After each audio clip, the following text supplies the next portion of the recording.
Good morning and welcome to our channel Excellent Spoken English. Today we are going to discuss how to make sentences in English language. आज आपण इंग्रजीमध्ये वाक्य कसं बनवलं जातं किंवा कसं बनवायचं हे शिकणार आहोत. So let's start. English is a subject as well as language. इंग्रजी ही एक भाषा आणि एक विषय म्हणून अभ्यास केला जातो. जसं आपण मराठी भाषा वापरतो आणि त्या भाषेचा एक विषय म्हणून अभ्यास करतो. At the same way English is also a language. So when we study language, we have to concentrate its alphabets. So in English language there are 26 alphabets from A to Z.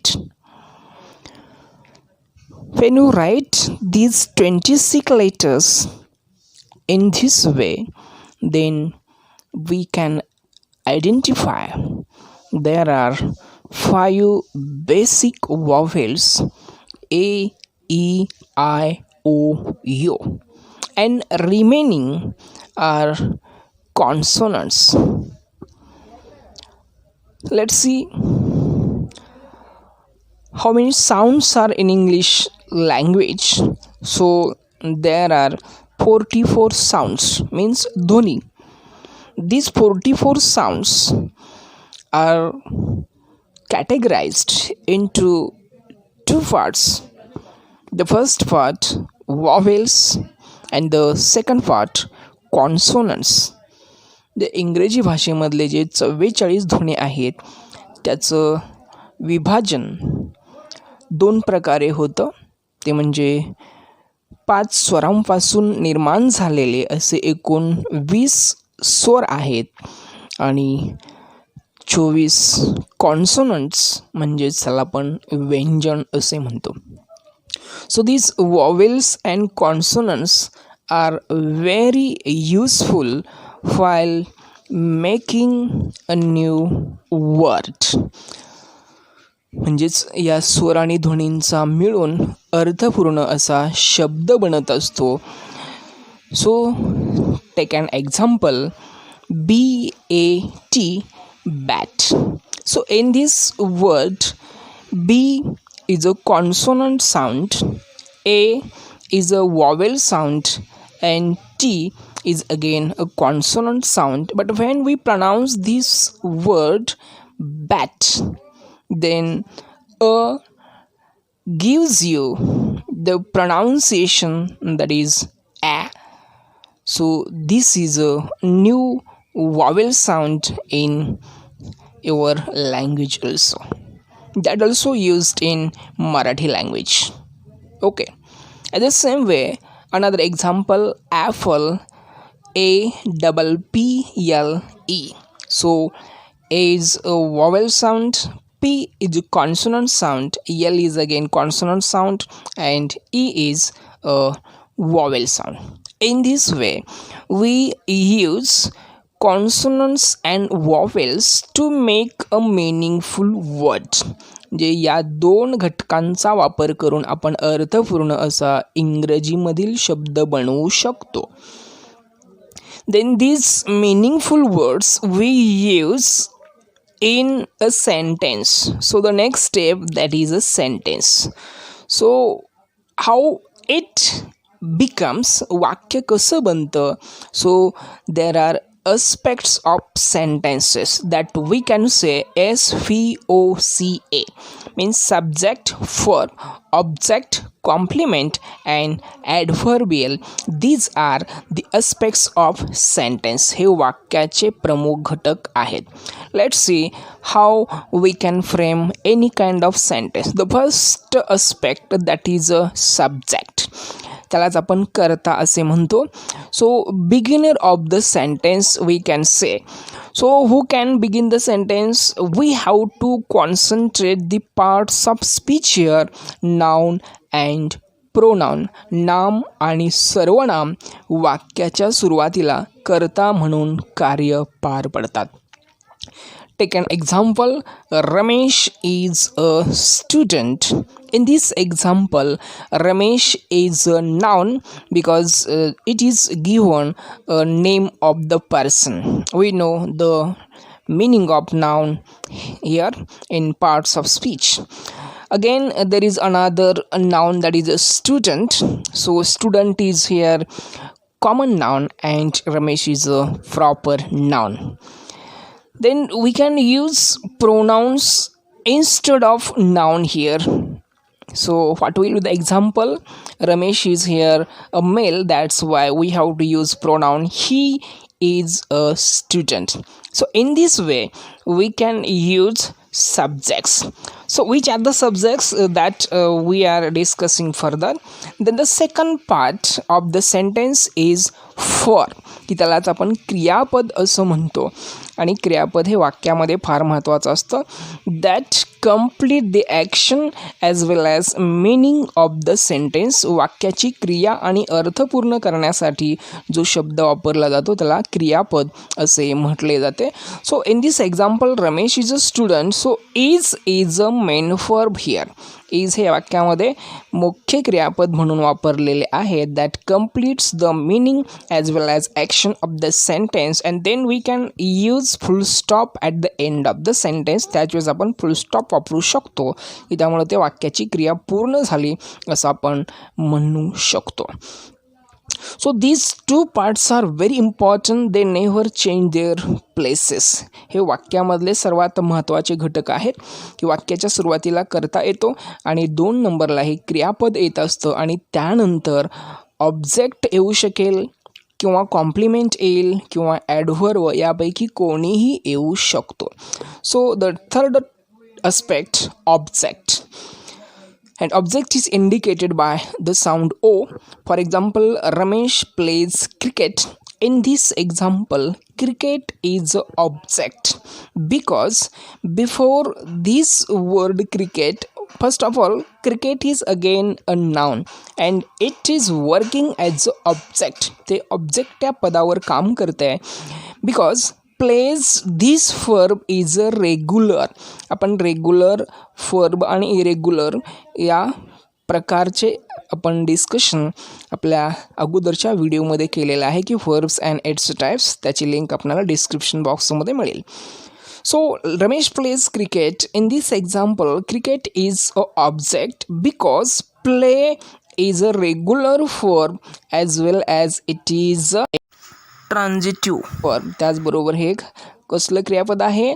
सकर्मक क्रियापद आहे आणि त्यामुळं या क्रियापदाला कर्माची गरज आहे for the completion of the sentence. Then the next aspect, complement, and it is indicated by C. So in that example, Ramesh is a student. This part of sentence is identified as a complement. When the verb never needs an object, then that part is identified as a complement. For example, which are the verbs? Am, is, are, was, were, seems, appears, looks.